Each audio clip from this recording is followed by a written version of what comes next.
everybody. Welcome to Life Stories. I'm so glad that you're here. Today on the podcast, I speak with Maya Smart.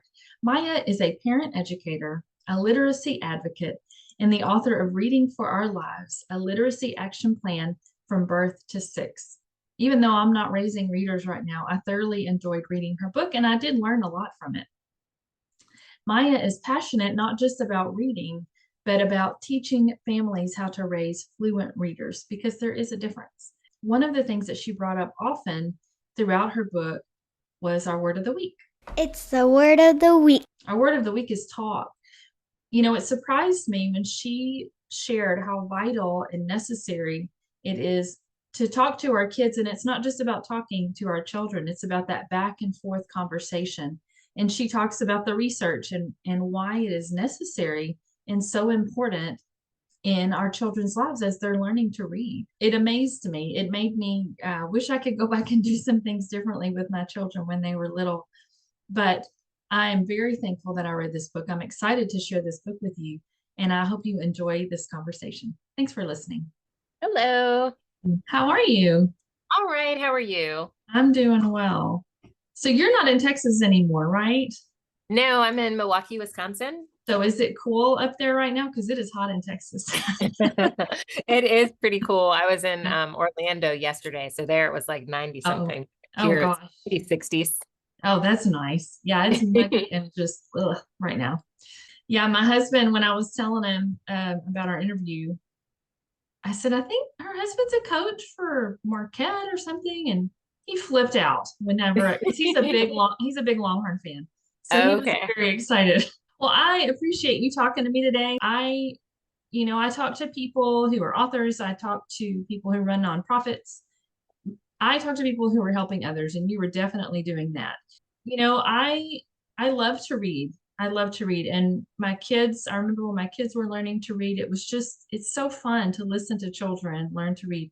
My grandkids have learned to read, and I just love being a part of that. But you don't just have a passion for reading, you have a passion for helping families learn to raise fluent readers. And I know the answer to my next question because I read your book, but was your inspiration and why did you it's like you've taken on this burden to help families because you're doing a lot and it's not really your responsibility, you know what I mean? You're on a mission to do this and it's amazing to me, but tell me what your inspiration was and why you're doing what you're doing. So my inspiration for this work is 100% my daughter, Zora.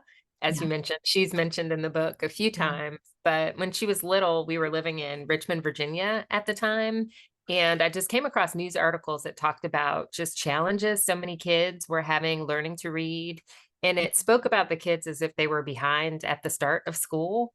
And so Yeah. it really didn't sit well with me that kids could be entering kindergarten, starting formal education, and already being labeled behind. And so it Right. seems to me that like clearly parents need to know more more than Right. we've been told if so many kids aren't Yeah. where school expects them to be. And it seemed like it was no one's job. You mentioned it's not my job. Yeah. I've made it my job You to tell did. people and Yeah. share what I've learned, but I felt like it ought to be someone's job Mhm. Yeah. to do it. Yeah. So Why do you important. think I'm sorry, go ahead. I said because it's so important. It is important. It's very important. Why do you think they are so unprepared? Is it just because parents don't know how to work with their children, or what do you think? Is there multiple reasons probably why they're unprepared? I think it really is kind of a huge public awareness issue. I Mhm. think that we as parents, there's not like a formal program that you go through to Right. become a parent. Like we have absolutely no Yeah. qualifications Yeah. and we learn everything on the job. And there isn't any sort of system. I think it's because our education system formally starts like in kindergarten. Yeah. And so much of the research is based on kids who are 5, 6 and Right. older, and it's focused on learning in classrooms. And I Yeah. think it's been more recent that there's a lot of research into brain science and development. And so now there's this other huge body of research that says, hey, the brain is growing and all Yeah. these connections are being forged and all of these things are happening with really, really young children at a time when there aren't formal schools to teach them. Yeah. So I think pediatricians can play a big role in educating parents about learning and development, but they have to be taught that that's part of their role when they're doing well child visits and things like that. Right. But yeah, I think it's just there's no organization or big system Yeah. focused on the health and well-being of babies and families. Yeah. And, a lot of parents probably think, well, my kids are going to learn to read in kindergarten. So why do I need to do anything else? Like they're going to school. That's what they're going to learn to do. And so probably they don't even realize how important it is before then. One of the things that amazed me in reading your book, and this is a great book, and it's not just parents, here's the way to put letters together for your children to teach them to read. This is a very deep plan to help parents in becoming fluent readers. And what I loved and just really struck me was how much back and forth conversation is important. Not just telling your kids what they need to know or talking about something that's going on. I mean, that was like in every chapter you talked about that, how important that back and forth conversation is. And even in the womb, there's so many things I wish I could have done after reading this, because my kids are all grown. I have grandkids, so I can't do it now. But I would have been a lot more purposeful in speaking to my kids and talking about things if I knew back then what I know now. And I do that with my grandkids. We have very deep conversations, which I think are so important, that I can do with them now. And I wish I could have done it with my own children. But can you talk about why it's so important, that back and forth conversation, even when you're pregnant, talking to your unborn baby, and then maybe give an example? Because it's not just having a conversation. I mean, you talk about what you're talking about, like, whatever you're doing, the words that you're using and teaching the children. Can you kind of talk about that a little bit?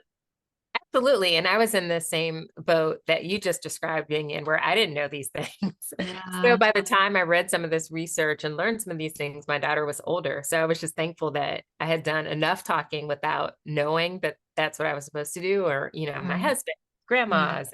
It Yeah. takes a village. Yeah. But what's really interesting, there's a nonprofit organization in Boulder, Colorado called LENA, which stands for, I think, Language Environment Analysis. And they created these little devices that count all the words that are spoken to a little one and the words they utter, but it also counts like who's and babbles and other vocalizations of even babies before they're speaking in words. And there have just been a ton of studies using that device. Yeah. And what they found was, when you're measuring just the growth and development in different areas for children's language development, specifically, that it wasn't the number of words that the child spoke that mattered most, or the number of words that an adult spoke to them, but it was the back and forth, the serve and turn. They call it conversational turns.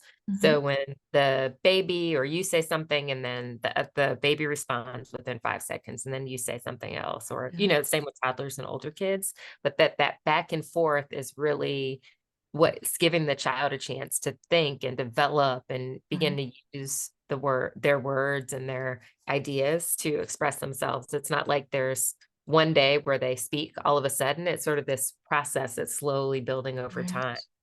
And even as you mentioned, even during the second trimester, I think something by like 24 weeks gestation is when they're starting to recognize speech sounds. So it's just really interesting, fascinating research. And I like to tell parents to think of themselves as kids' primary vocabulary builders, because all of the words that they'll need to recognize when they are readers, those words only make sense if they've heard those words before in conversation and talked about them and understand the meaning and definition. So your parents, grandparents, anyone who's talking with little ones is providing this really critical language nutrition. Yeah. What would you say to parents who, there are special programs you can put your kids in, and there are things that you can buy, tools you can buy and use, but what would you say to a parent who says, I can't do any of that? I don't have the money to do anything. What can I do at home to prepare my child as much as possible before they start school?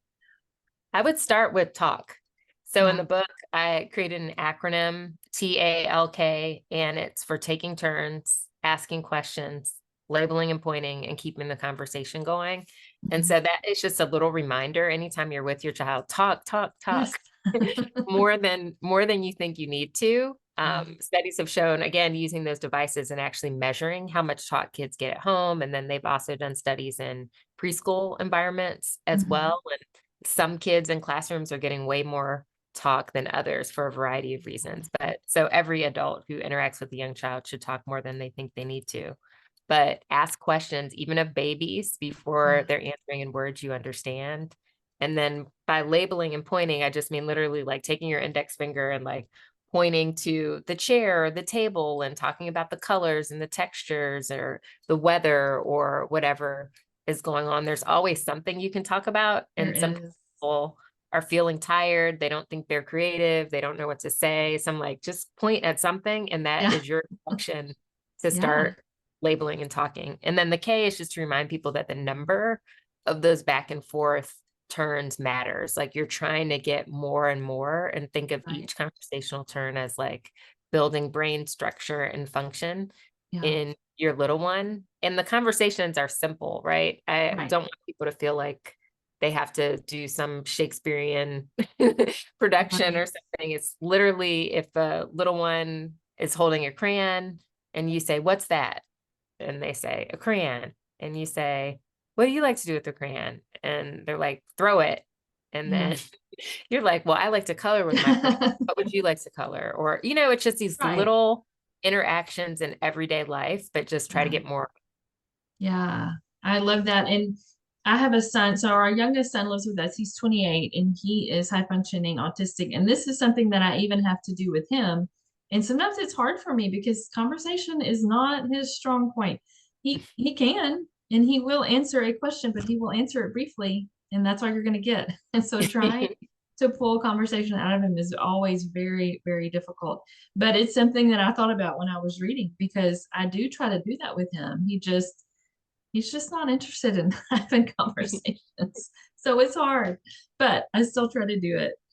One of the things I love that you talked about was, giving advice for parents, helping their kids find books that they like to read, and how important librarians are. And I worked at an elementary school for 5 years. I was the librarian. I was the teacher's aide, but I was the librarian, and I loved it. I loved it. I read so many books during that time. The kids' books.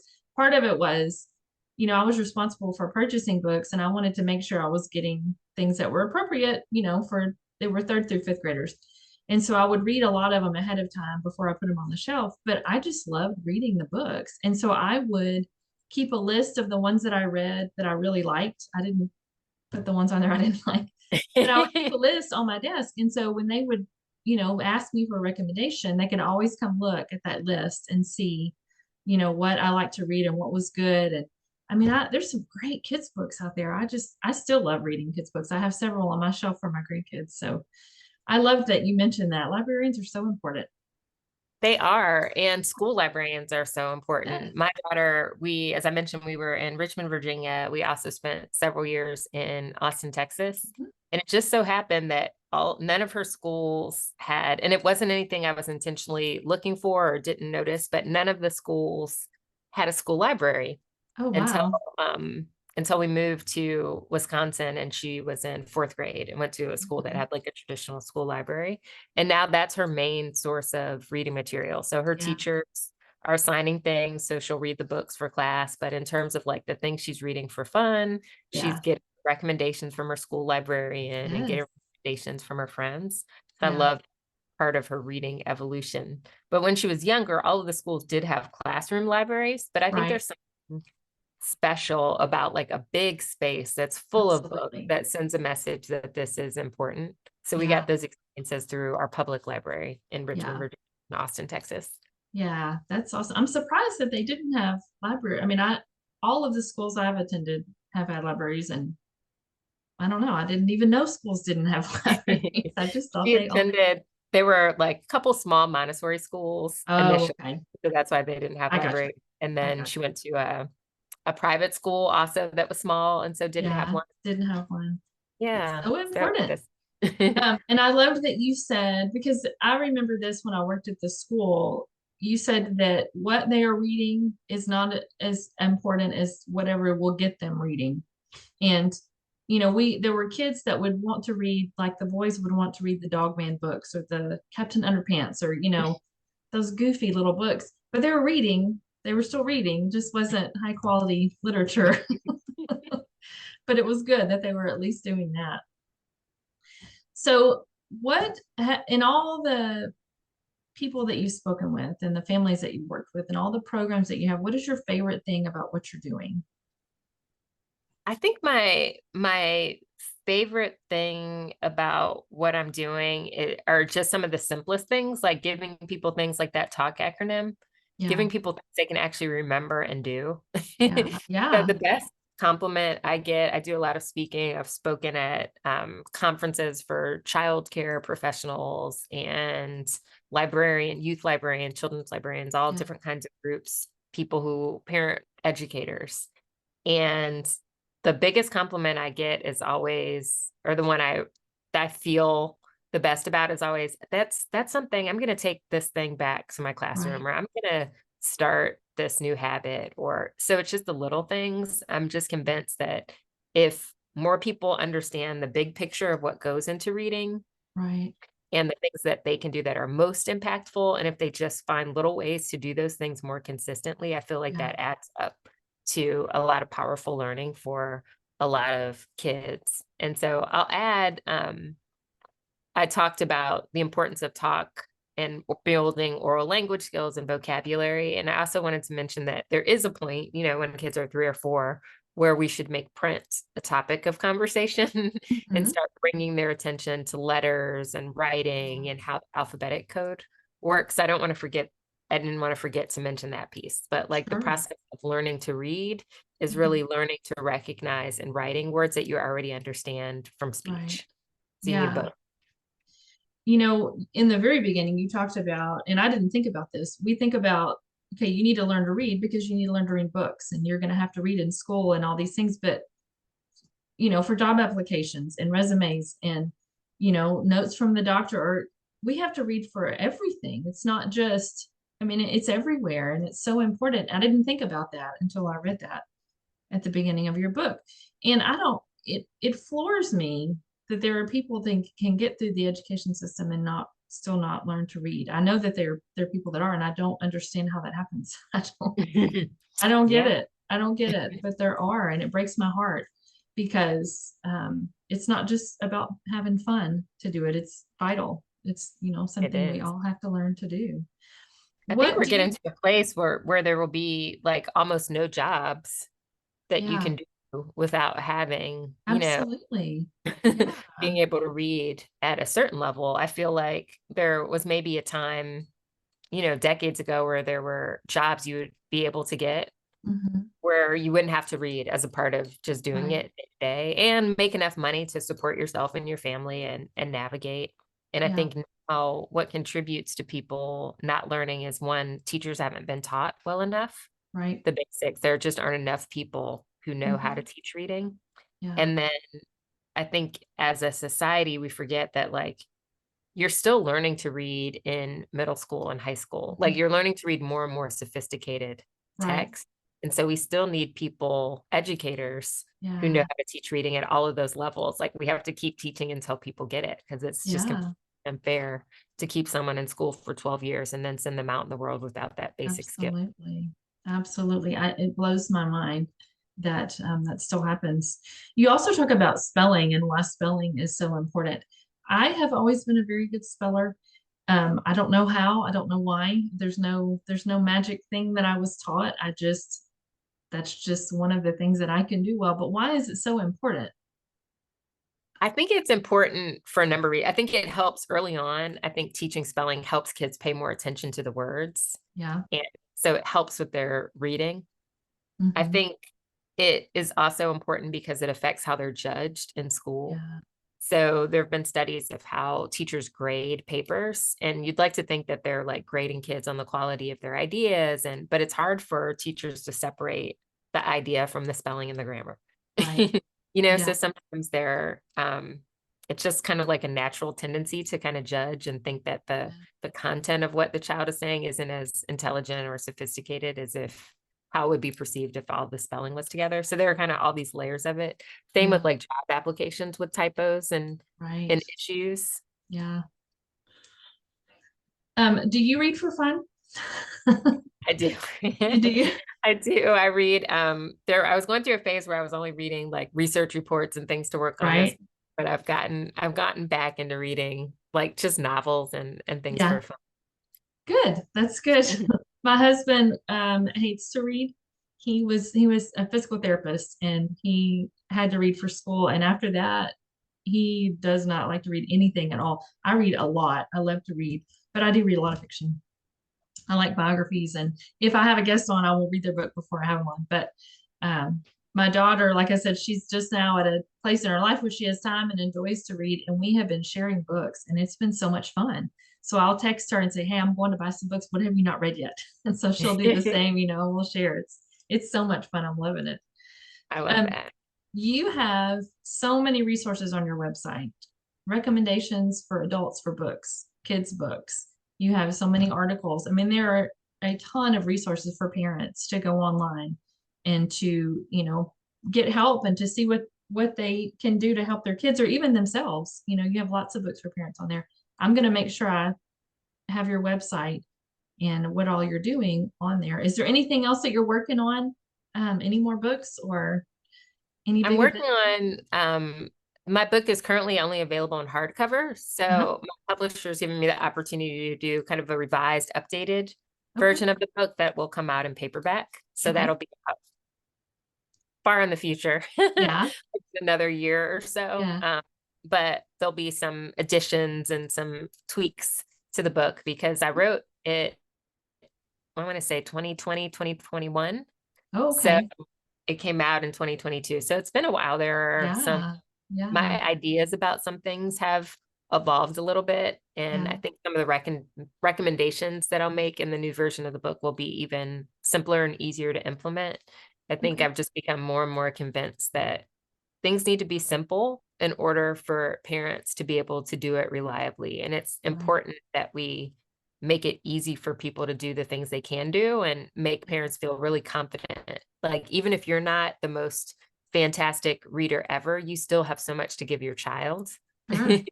You still Sure. know so many more words and ideas and concepts and facts and all of these things. So, Yeah. um, so a paperback version of Reading for Our Lives is something people can look out for. In January, I launched an online course, which was a lot of fun. It's called Reading Made Simple. Uh-huh. And I'll do another cohort of that later this year. But that was a fun experience because it gave me the opportunity to talk to parents live. So every Sure. Monday, they could join a call and ask me their questions. And so it was really Wow. interesting to have that live feedback because you don't get that with a book. Like, Right. people put their Right. questions in the margins and I never hear from them. So I don't know what their Oh, question. unless they have a podcast. Right. I wrote like 4 pages of notes. I mean, I don't, my kids are grown. I'm not teaching anybody to read, but it's such a good book. It's just, there's so much stuff. Like I said, I thought about, my own kids whenever they were little and I can't go back and change, but I learned a lot just from reading that. So, well, I look forward to following you and seeing what all you're doing. I'll have to get the next book and see all the updates in it. And I will definitely share your website and all your info and what you're doing because I think, like I said, this is a fabulous book. I have somebody that I actually want to give this to that I think it will benefit. So I I always tell appreciate people it's a you. great baby shower present. That's a great idea. That is a great, yeah, I might have to remember that. Well, I thank you for talking to me today, for taking time out for me, and I hope you enjoy the rest of your afternoon.